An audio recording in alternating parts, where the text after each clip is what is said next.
Por favor, abra a sua Bíblia, Novo Testamento.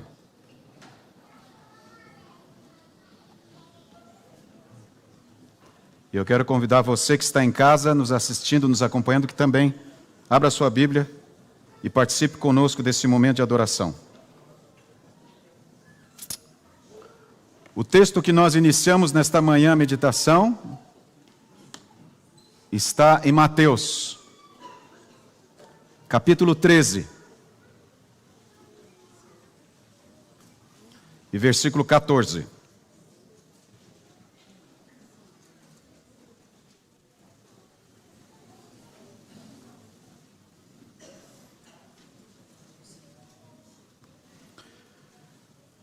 Neil Armstrong,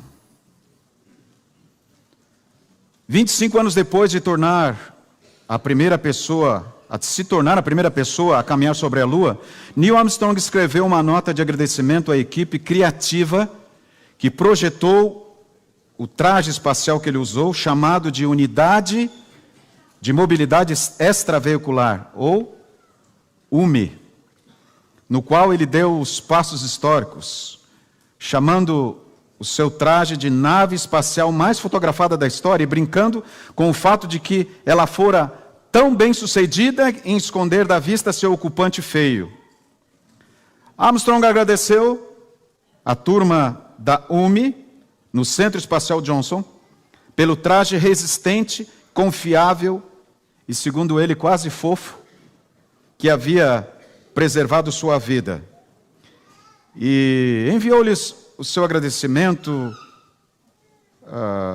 congratulações e reconhecimento pelo que eles fizeram. Esse traje, ele é feito do componente plástico neoprene. O material faz com que a roupa se enrijeça com o tempo, mas que tenha condições de proteger o astronauta do ambiente do espaço. O corpo humano foi feito para sobreviver sob o peso da atmosfera da Terra, a pressão atmosférica. E a partir do momento em que uma pessoa se encontra fora dessa pressão, de um bar, os gases em seu corpo começariam a se expandir, com os líquidos se transformando em gás. Então a água de seus músculos seria transformada em vapor que se acumularia sob a pele, distendendo as áreas do corpo para 2 vezes o seu tamanho normal. E por aí vai até a morte desse ser humano, quando estivesse fora da atmosfera da Terra. E foi isso que o traje espacial de Neil Armstrong fez. A complexidade do traje garantiu que ele poderia sustentar a vida humana nos ambientes mais hostis.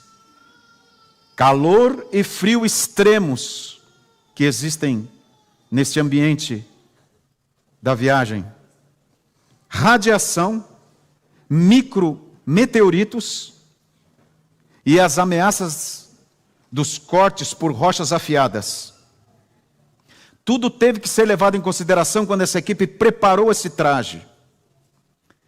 Esse foi o comentário de Ellen Stofan, diretora do Museu do Instituto Smithsonian de Washington. Só que ela fez esse comentário porque ela é a responsável, a curadora, quem trabalha na manutenção desse traje, que estava no instituto, no museu, até 2016, quando eles perceberam que esse traje estava deteriorando, estava sendo destruído pela exposição ali.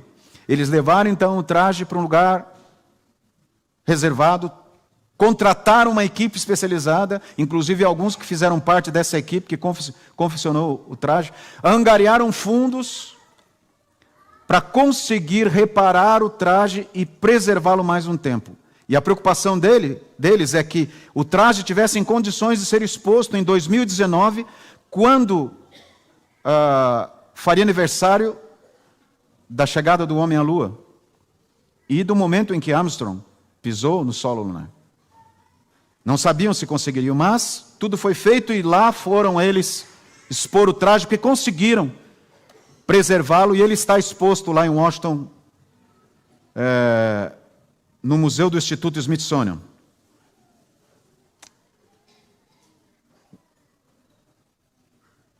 dar condições do homem ficar num ambiente inóspito. E quando Armstrong colocou esse traje, o traje deu para ele condições de estar num ambiente igual ao da Terra, mesmo estando no espaço, mesmo estando em solo lunar. E nada de mal lhe aconteceu. Queira você ou não, aceite você ou não, nós estamos vivendo num ambiente inóspito, tóxico. Os gases do pecado e do mal estão constantemente atingindo a gente, influenciando a gente, destruindo o corpo humano, destruindo a nossa saúde emocional, destruindo a nossa saúde física, tentando nos eliminar do plano divino. Talvez eu fale para alguém nesta manhã que está nessa condição.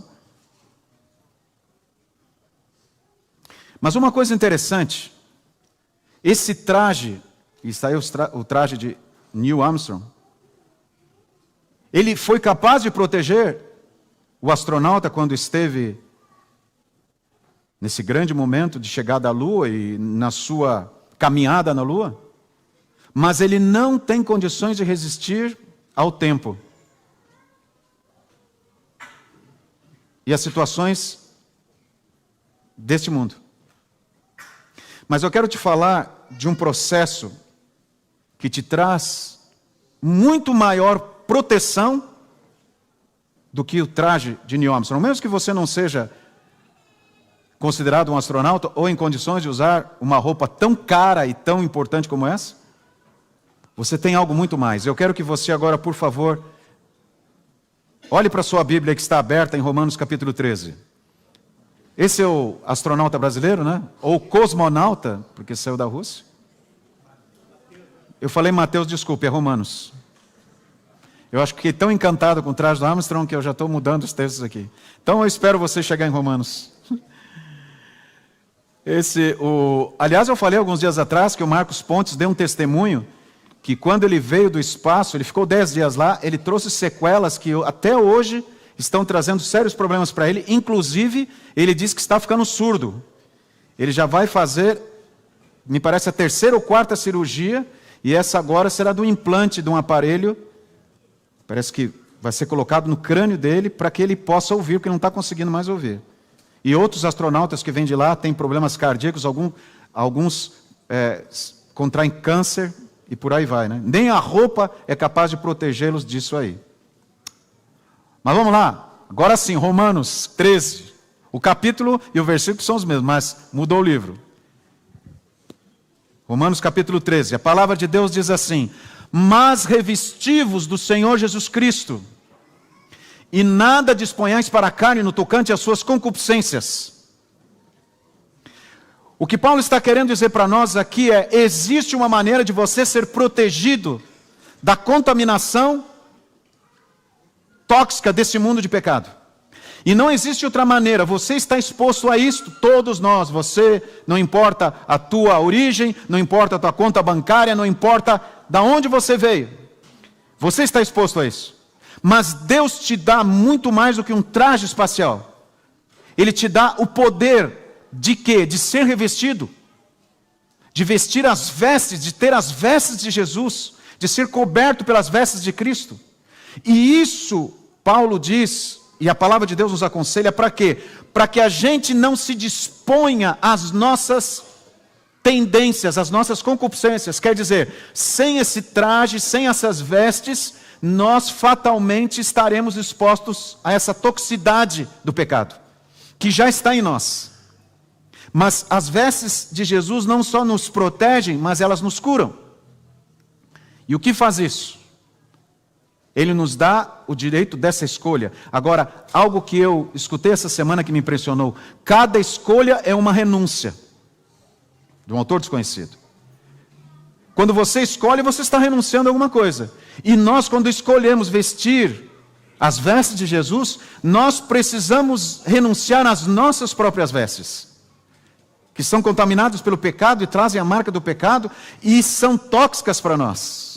Esse processo de tirar essas vestes contaminadas e se revestir das vestes de Cristo, é muitas vezes doloroso, incomoda, e ele atinge a principal toxicidade do pecado, o egoísmo.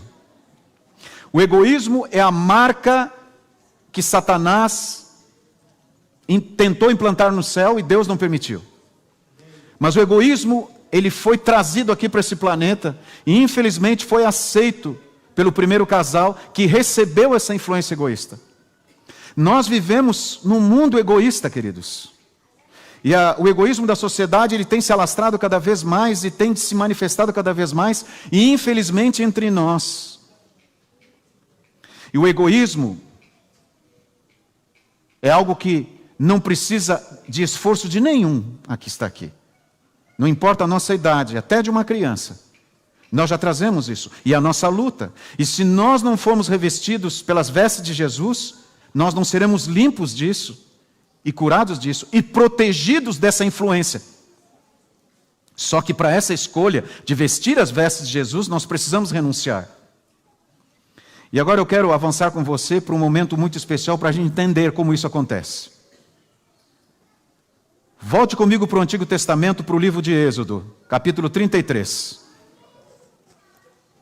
E aqui tem um momento da história de um homem, de um profeta, de um homem que Deus considerou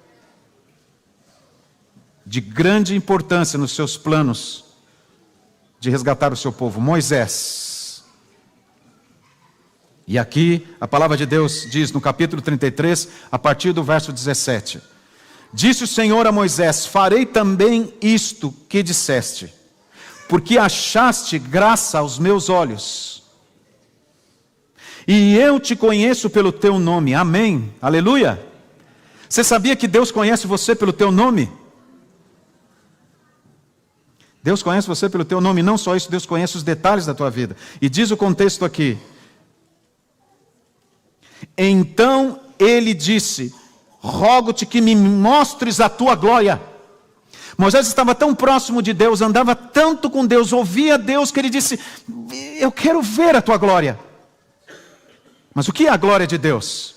É uma luz intensa, brilhante? A palavra do Senhor diz: respondeu-lhe Deus: farei passar toda a minha bondade. Qual é a glória de Deus? Qual a maior manifestação da glória de Deus? Qual que é, igreja? A sua bondade. E Deus disse: eu farei passar a minha bondade diante de ti e te proclamarei o nome do Senhor. Deus precisava que Moisés entendesse que a glória dele, que a maior manifestação do seu caráter de amor é a sua bondade. Você percebe como a característica de Deus está na contramão deste mundo? Na sua toxicidade, no seu ambiente que nos contamina e nos destrói? Não tem nada a ver conosco. Então entra aí um projeto de Deus. E Deus diz para Moisés: terei misericórdia de quem eu tiver misericórdia. E diz Lamentações que a misericórdia de Deus foi renovada nesta manhã. E me compadecerei de quem eu me compadecer. Isso é bondade. Bondade é você ter misericórdia. Misericórdia é você oferecer para o outro que ele não merece. Por isso que nós não somos consumidos, senão seríamos consumidos se Deus fosse nos dar aquilo que a gente merece. Graça é um presente, não é um salário, e Deus nos dá a graça. E se compadece. O que é compaixão? Jesus muitas vezes reagiu dessa maneira, e os evangelhos dizem: ele teve compaixão da viúva de Naim, ele teve compaixão do leproso, ele teve compaixão da mulher adúltera que foi jogada aos pés dele para ser apedrejada. Ele teve compaixão. Compaixão é a mesma paixão, é você se colocar no lugar do outro. Nós, queridos, precisamos ser bondosos. E começando por nós aqui dentro da igreja, termos mais misericórdia uns dos outros aqui. Por qualquer coisa, às vezes, nós nos ofendemos, nós não falamos mais com os outros. Alguns têm por princípio ou por regra: eu falo o que eu penso, porque eu sou sincero, pastor. Isso não é franqueza, isso é ser rude. tratar os outros com crueldade, com palavras grosseiras, não é cristão. É viver na toxicidade desse mundo, é andar na correnteza desse mundo. Andar na contramão desse mundo é ser bondoso. E bondade não é só ter pena dos outros. Isso é bom, mas não é só ter pena dos outros. É ter compaixão pelos outros, é se colocar no lugar do outro. É amar quando as pessoas não merecem ser amadas. Mas não confunda bondade com conivência.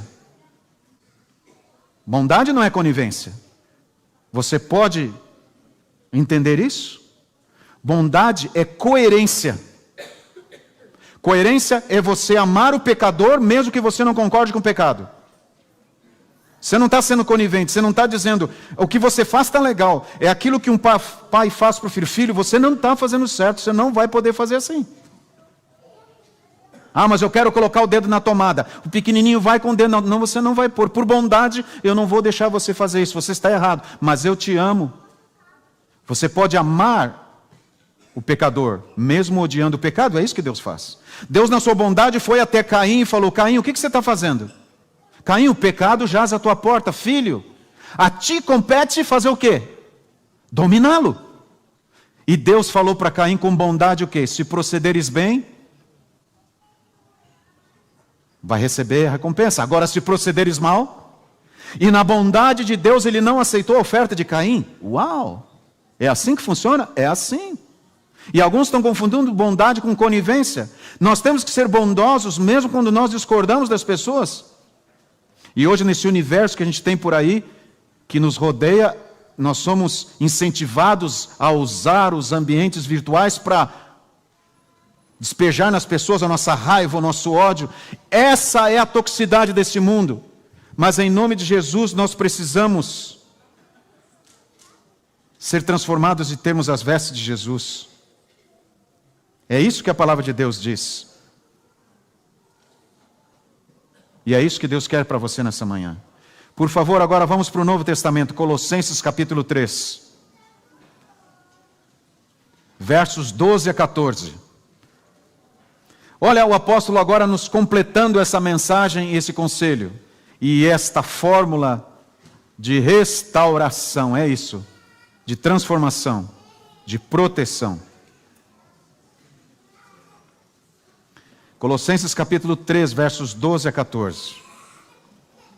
A palavra de Deus diz assim: revesti-vos, pois, como eleitos de Deus. Ele fala novamente de nos vestirmos, mas nos vestirmos de que maneira? Como eleitos de Deus. De ternos afetos e de quê? Olha o que o apóstolo diz assim: misericórdia, bondade, de humildade, de mansidão e de longanimidade. Por que o apóstolo Paulo fala para a gente ser longânimo junto com bondade? Porque nem sempre as pessoas nos tratarão de uma maneira que nós vamos ser incentivados a ser bondosos, né? Não é assim? Mas pelo fato das pessoas nos destratarem, eu tenho que desistir da bondade? Não, eu não preciso concordar com elas, eu já disse isso. Mas eu posso ser bondoso até com o meu silêncio, que é difícil. Se eu não tiver as vestes de Cristo, eu não vou conseguir, porque eu vou estar exposto à atmosfera desse mundo. Agora, Paulo completa com um famoso texto, que eu falo inclusive para casais em seminários: suportai-vos uns aos outros. Paulo usa a expressão suportar. Suportar não é só ficar aguentando, é carregar mesmo. Perdoai-vos mutuamente, caso alguém tenha motivo de queixa contra outra.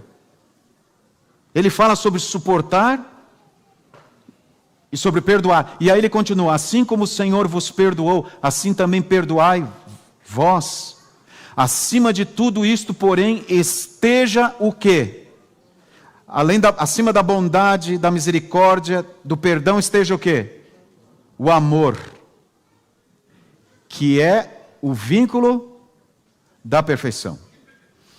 Aliás, em Mateus, quando Jesus fala sede perfeitos, ele está falando logo em seguida do discurso sobre relacionamento e perdão. Ser perfeito não é deixar de fazer coisa errada, que é importante. Ser perfeito é amar segundo Deus ama, é ser bondoso segundo Deus é bondoso, se importar com os outros. E eu falo, queridos, no mundo materialista, que ensina você a viver um selfie 24 horas por dia, olhar só para si, ser bondoso, se preocupar com os outros é difícil. E aqui nós estamos numa igreja que tem feito o seu melhor, a nossa assistência social está cada dia mais comprometida com isso, e o ministério da igreja, vocês viram aqui no vídeo que a União preparou junto com a ASA, quantas pessoas nós atendemos, não só materialmente, mas espiritualmente, mas ainda eu estou necessitado de viver isso, não só de colocar a minha oferta lá na caixa da Adra, ou dar a minha oferta na hora da salva, mas ser bondoso com as pessoas aqui da igreja. Perdoar as pessoas daqui, amá-las, ser mais tolerante. Nós vivemos em família e muitas vezes nós tropicamos uns nos outros aqui. Nós ouvimos coisas que nós não gostamos, mas aí está a grande questão. Revestivos das vestes de Cristo. Não só para sermos protegidos do ambiente deste mundo, da atmosfera deste mundo mau de pecado, mas para sermos curados.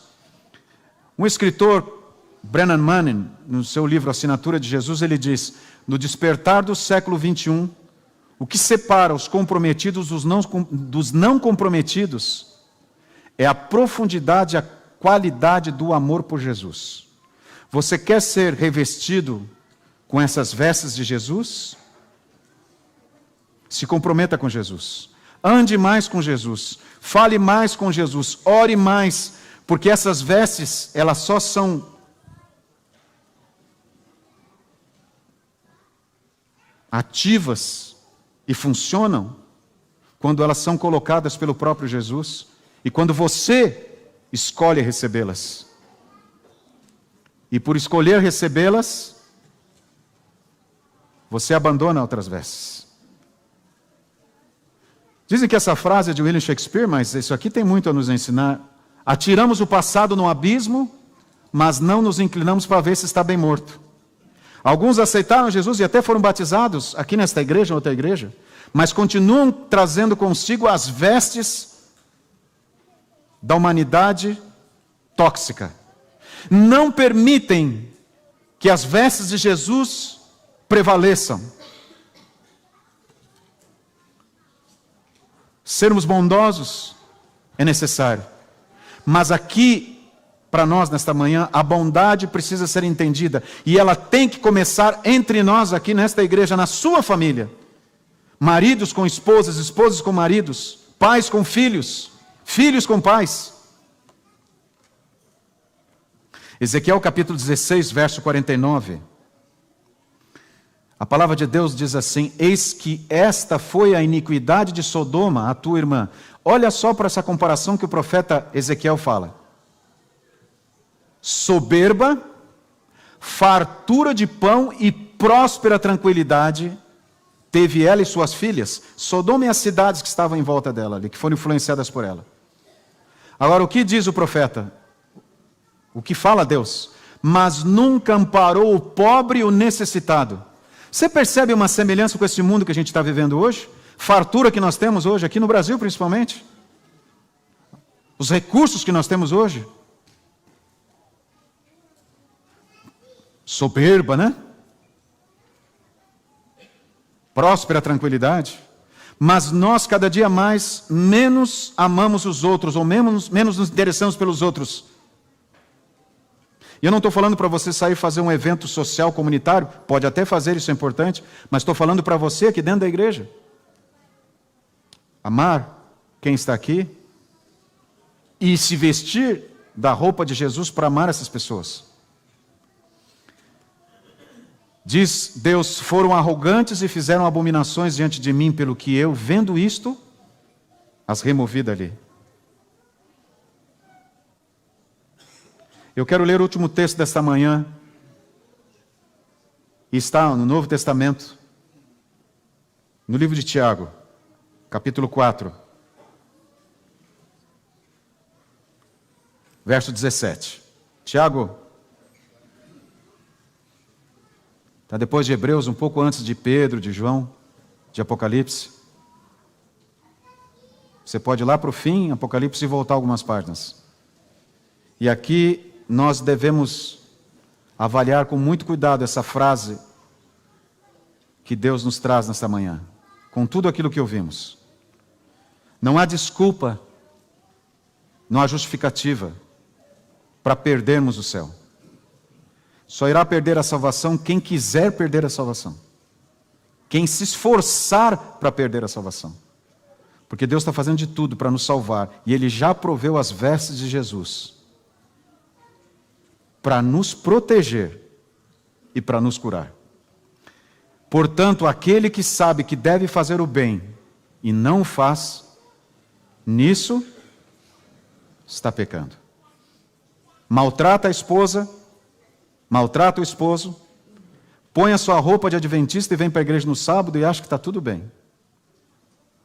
Maltrata as pessoas que trabalham com ele, com ela, como se isso fosse algo comum e até um direito.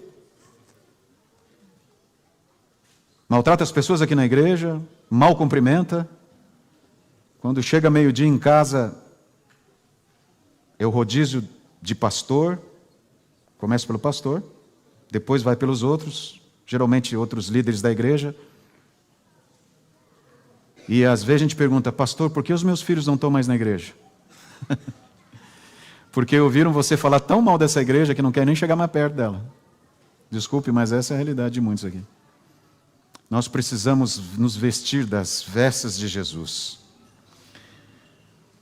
Testemunhos, volume 5, página 75, diz: o povo de Deus se afastou de sua simplicidade. Não tem eles feito de Deus a sua força. Por isso, são espiritualmente fracos e frágeis. Por que nós somos fracos e frágeis? Por que nós não estamos mais com vontade de nos prepararmos para a volta de Jesus? Por que nós não estamos mais com vontade de vivermos o cristianismo? Porque estamos com a nossa própria força, com as nossas próprias vestes. Jesus, nesta manhã, tem algo muito importante para você e para mim. Você quer o milagre da bondade, de ser bondoso? Podemos viver a atmosfera do céu neste mundo, que respira o pecado, se usarmos as vestes de Jesus. As vestes. Não as suas, mas as de Jesus. Você acha que é possível isso? Eu não consigo, pastor. Mas eu te falo que o poder tem que ser de Deus, não seu. Por isso que Ellen White disse: muitos estão se afastando do óbvio e do cristianismo prático, porque não têm vivido a prática da presença de Deus. Estão na sua própria força. É hora de abandonarmos as nossas vestes e recebermos as vestes de Jesus, para sermos protegidos e curados da toxicidade desse mundo. Amarmos mais,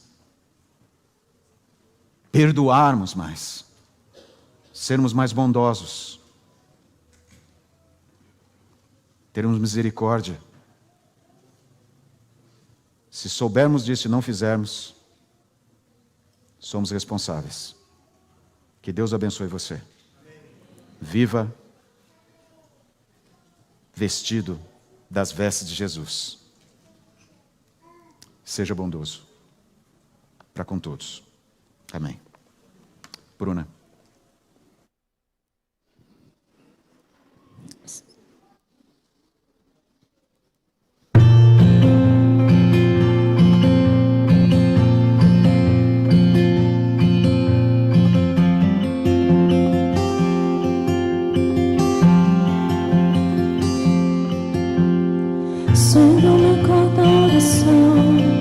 Coração que tá apertado para ver um mundo diferente da notícia repetida da televisão. Eu me pergunto onde é que foi. Alguém me explica, por favor, onde é que foi que nós desaprendemos a viver em união. Quero ver mudar, mas eu aqui sou deles, se sou som deles. Minha oração só é a transformação. Se começar em mim, haja mais amor a começar em mim. Amor que eu tanto quero ver a começar em mim. A começar em mim. Quem me perceber, que é disposto a me reconhecer, me descrever em teu amor.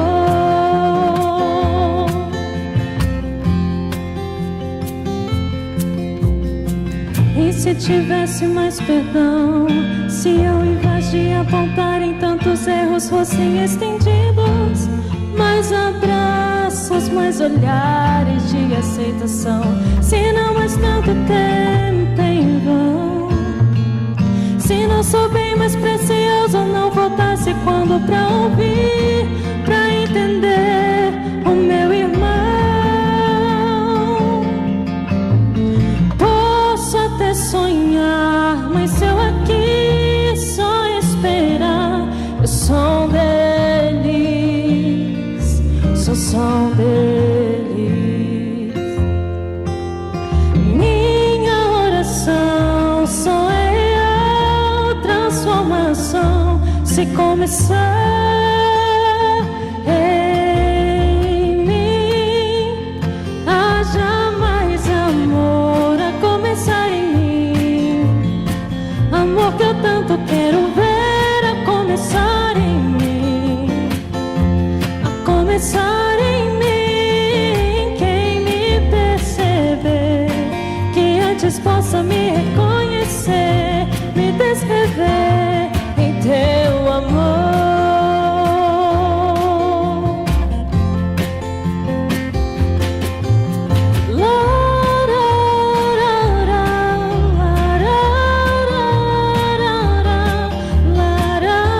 Mais amor, haja mais amor.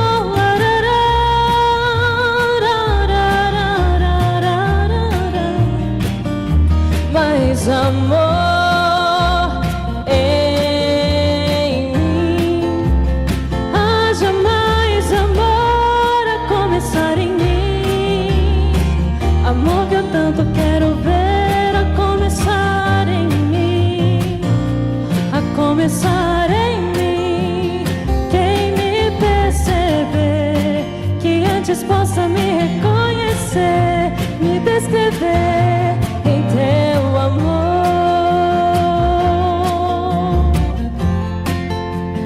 Quem me perceber, que antes possa me reconhecer, me descrever em teu amor.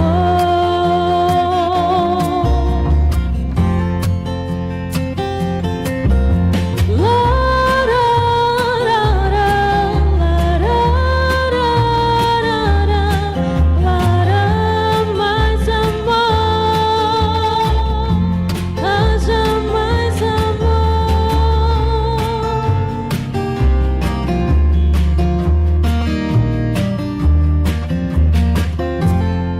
Amém. Obrigado, Bruna. Vamos orar?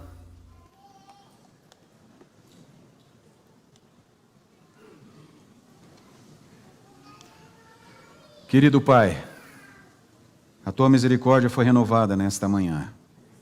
Assim a Tua palavra nos promete. A Tua graça se manifesta em nós, através do sangue de Jesus Cristo derramado na cruz. Mas quem somos nós? Contaminados por essa atmosfera deste mundo tão mau, que infelizmente foi usurpado e foi marcado pelo egoísmo. Nós queremos nos revestir das vestes de Jesus, mas nós queremos que essa obra seja feita neste momento agora, em nome de Jesus. Cubra as nossas imperfeições, o nosso egoísmo, anula esse coração duro, que muitas vezes até argumenta e questiona, para não viver com os outros. Alguns têm dificuldade até de vir para cá, porque o seu coração tem sido machucado ou foi ferido. Mas em nome de Jesus eu te peço que esse teu filho e a tua filha seja revestido pelas vestes de Jesus. Que nós aqui sejamos revestidos pelas vestes de Jesus. Então, tenhamos mais amor, mais bondade, mais tolerância. Perdoemos uns aos outros. Porque é assim que Deus é. Essa é a glória de Deus, de Jesus. Essa é a manifestação do Espírito Santo. A bondade. Ajuda-nos a sermos bondosos. Em nome de Jesus. Amém.